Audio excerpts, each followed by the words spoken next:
Hello my dear students, Gayatri Vidya Mandir उच्च माध्यमिक विद्यालय सांचौर जिला जालौर के हमारे YouTube चैनल पर आप सभी का फिर से स्वागत है।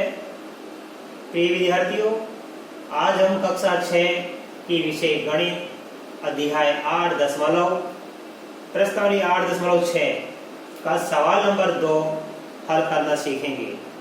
देखो बच्चों, सवाल नंबर 2 में लिखा मान ज्ञात कीजिए। कल हमने आपको इसका योग सिखाया था, घटाना सिखाया था। बस वो घटाना है और यह लिखा मान ज्ञात कीजिए, एक ही बात है। तो सभी में माइनस का चिन्ह लिखा है, मतलब अपन को इसमें भी क्या करना है, घटाना सीखना है। बड़ी सिंपल है, बड़े सरल है। कल जैसे हमने आपको सिखाया था ठीक उसी प्रकार इन सवालों को करेंगे। देखो बच्चों,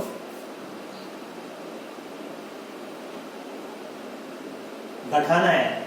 देखो बच्चों, सबसे पहले संख्या लिखो आप 9.756। अब क्या है, आपको चाहे दशमलव के योग करना हो, दशमलव की संख्या के, या दशमलव की संख्या का ही घटाव करना हो। बड़ा सिंपल तरीका बच्चों, आपको प्रत्येक अंक को अपने यथा स्थान पे रखना है, अपने एक निश्चित स्थान पे रखना है। दशमलव की सीध में दशमलव रखना है, इकाई की सीध में इकाई का अंक, दहाई की सीध में दहाई का अंक, सैकड़ा की सीध में सैकड़ा की संख्या का अंक। और दशमलव के बाद में हम को दशांश की सीध में दशांश का अंक, शतांश की सीध में शतांश का अंक, और सहस्त्रांश की सीध में सहस्त्रांश का अंक हमको रखना है। राइट। दशमलव के 3 लेफ्ट साइड में होते हैं, इकाई दहाई सैकड़ा, और दशमलव के ठीक राइट साइड में होती है इकाई और दशांश शतांश और सहस्त्रांश। जैसे मान लो ये होती है दहाई, ध्यान देना, ये होती है इकाई और ये होता है सैकड़ा। ठीक है। इधर लिखते हैं अपन दशांश, इधर लिखते हैं शतांश और सहस्त्रांश। तो दशमलव के इधर 3 अंक, दशमलव 3 इधर अंक, और बीच में क्या आता है, इकाई और दशांश के ठीक बीच में क्या आता है, दशमलव आता है। दशमलव के इधर क्या होता है, इकाई दहाई सैकड़ा, फिर दशमलव उधर क्या चलता है हमारे पास है बच्चों, यहाँ पे दशांश शतांश और सहस्त्रांश। बस इन अंकों को अपनी अपनी सीध में रख दो। बड़े सिंपल तरीका है, हम किसी भी दशमलव की संख्या की योग और घटाव कर सकते हैं। तो देखो, पहली संख्या है 9.756 है, इसमें से घटाएंगे 6.28। दशमलव की सीध में दशमलव रख दिया मैंने। इधर क्या हमारे इकाई का अंक 6, दशांश का कितना हमारे पास 2, शतांश का कितना हमारे पास में 8, और सहस्त्रांश के यहाँ ऊपर 6, नीचे कुछ नहीं है, तो जहां नहीं है उसका अंक 0 भर देना। 0 भर दिया हमने। अब हम बाकी कर लेंगे। 6 से 0 गया 6, 5 से 8 जाता नहीं है, ये इसके दाएं लेगा, तो यहाँ बच जाएगा 6 और ये हो जाएगा 15। 15 में से 8 गया तो 7। अब 6 में से 2 घटाएंगे तो 4, दशमलव की सीध में दशमलव, और 9 में से 6 गया तो 3। ये आ गया हमारा आंसर। राइट। इसी प्रकार हम सारे सवालों को बच्चों हल करेंगे। देखो, दूसरे सवाल क्या लिखा बी में, पहले संख्या लिख रहा हूं 21.05। अब दशमलव की सीध में आ गया दशमलव, इधर क्या लिखा, ये घटाने वाली संख्या में 5 है, ध्यान देना। इकाई का 5 और ये दहाई का कितना 1, दशांश का 2 और शतांश का 7। माइनस का चिन्ह हमें घटाना है तो माइनस का चिन्ह लगा देना। अब देखो बच्चों, 5 से 7 जाता नहीं है, तो 5 इससे दाएं लेगा, 0 खुद ही 0, ये 0 इस पास वाले से दाएं लेगा, ऐसा बने, और पास वाले से लेगा बाद में। तो 5 में 7 नहीं जाता, तो ये से दाएं लेगा, 15 बन जाएगा। 15 से 7 गया तो 8, यहाँ बच जाएगा 9। 9 में से 2 गया तो 7, ऐसा बने। इसने इसको दाएं दी थी, यहाँ 0 बच गया, और 0 वाले इसको दाएं देगा, तो यहाँ 10 बन जाएगा, यहाँ बच जाएगा 1। इस 10 में से 5 गया तो 5, और 1 में से 1 गया तो क्या बचेगा 0। तो ये 21.05 से 15 2 साल घटाया हमें, तो आंसर आया 5.78। ये हमारा आंसर। ठीक इसी प्रकार देखो सी नंबर वाला सवाल 18 क्या है हमारे पास है 5, यानी दशांश तक है, इकाई दहाई ये दशांश, इधर क्या इकाई ये दशांश और शतांश भी है। अंकों को अपनी सीध में रखो आप, दशमलव की सीध में दशमलव, इधर इकाई का अंक कितना हमारे पास में 6, ये हमारे पास देखो दशांश कितना है 7, तो दशांश की सीध में रख दिया दशांश का अंक, इकाई की सीध में रख दिया इकाई का अंक, ये शतांश है, शतांश यहाँ पे 9 आएगा। अब देखो यहाँ शतांश का हमारे पास पहले संख्या में कुछ नहीं है तो शून्य भर देना, इधर सेकंड में देखो हमारे पास दहाई का कुछ नहीं है तो शून्य भर देना।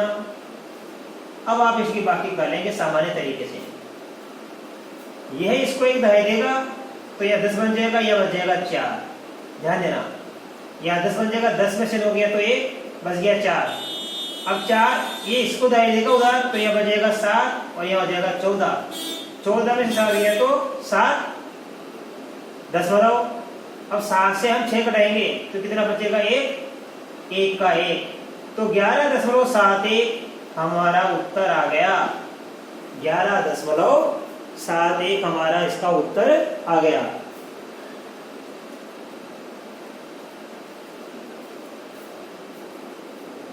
अब देखो बच्चों इसके बाद है बी नंबर का सवाल, ये भी ऐसे ही होगा। देखो इसमें 11.6 में से घटाना 9.847, तो देखो ये इकाई और दहाई का तो हमारे पास है, अब ये दशमलव की सीध में रखेंगे दशमलव, और ये 9 हमारे इकाई का, इस इकाई के सीध में, इधर दहाई का कुछ नहीं है तो आप 0 लिख देना। ये क्या दशांश 8, शतांश कितना है 4 और सहस्त्रांश कितना हमारे पास 7, और यह शतांश हमारे पास कुछ नहीं है शून्य भर देना, और ये हमारे पास सहस्त्रांश कुछ नहीं है तो यह शून्य भर देना, जिसका अंक नहीं है उसकी जगह शून्य भर दिया करो।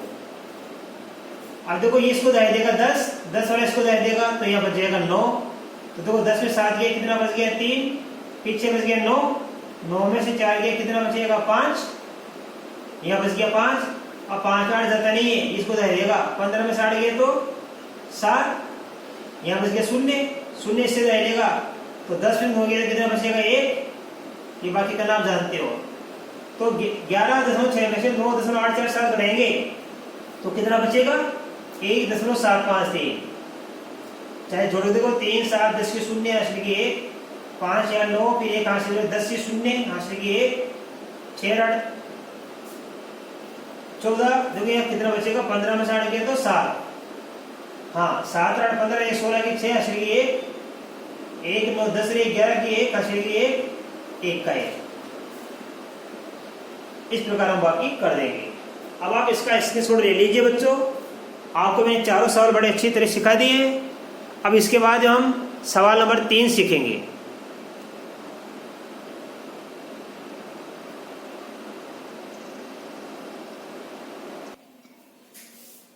अब देखिए बच्चों इसका सवाल नंबर 3, राजू एक पुस्तक रुपये 35.65 की खरीदता है, यानी राजू एक पुस्तक 35 रुपये 65 पैसे की खरीदता है।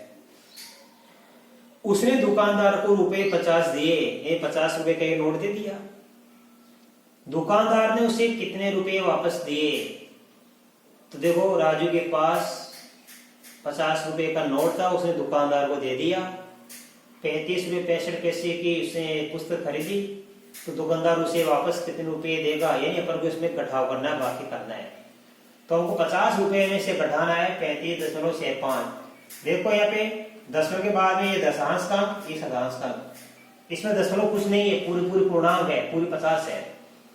तो देखो दशमलव के बाद में यहाँ पे कितनी संख्या 2, दशांश का और शतांश का। तो हम इस 50 रुपए के भी क्या बना देंगे, दशमलव के बाद में 2 अंक लिखेंगे, दशांश का अंक और शतांश का अंक। तो दशांश का भी 0 लिखेंगे और शतांश का भी क्या लिखेंगे, 0 लिखेंगे। तो देखो ध्यान से,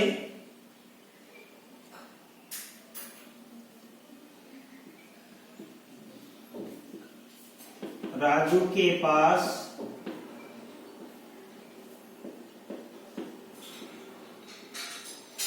कुल रुपए कितने थे, 50 का नोट था, ये 50 रुपए थे।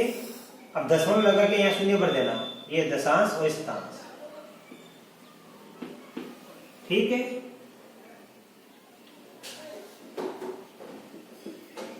एक पुस्तक खरीदी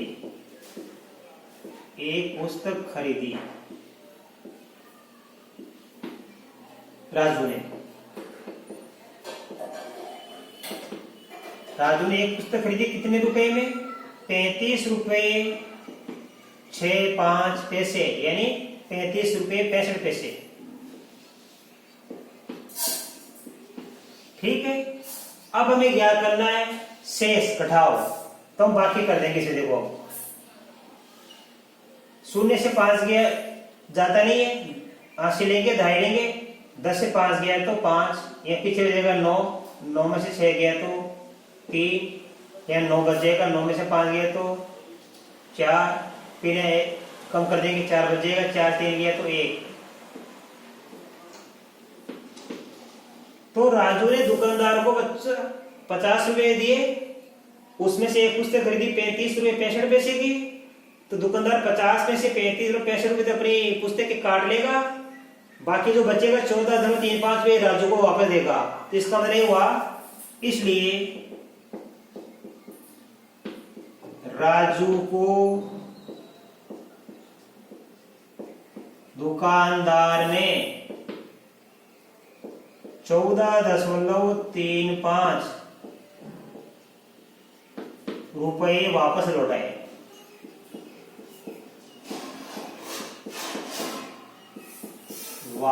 लौटाए। ये इसका आंसर आएगा बच्चों। हमको 50 में से 35.65 घटाना था, हमने 50 में घटा लिया तो बच गया 14.35। इसलिए आज हमने बच्चों इस प्रश्नावली 8-6 के सवाल नंबर 1, 2, 3 आए समझे। तो हमने आज इसका सवाल नंबर 2 भी सीख लिया और तीसरा सीख लिया। पहला हमने आपको कल सिखा दिया था।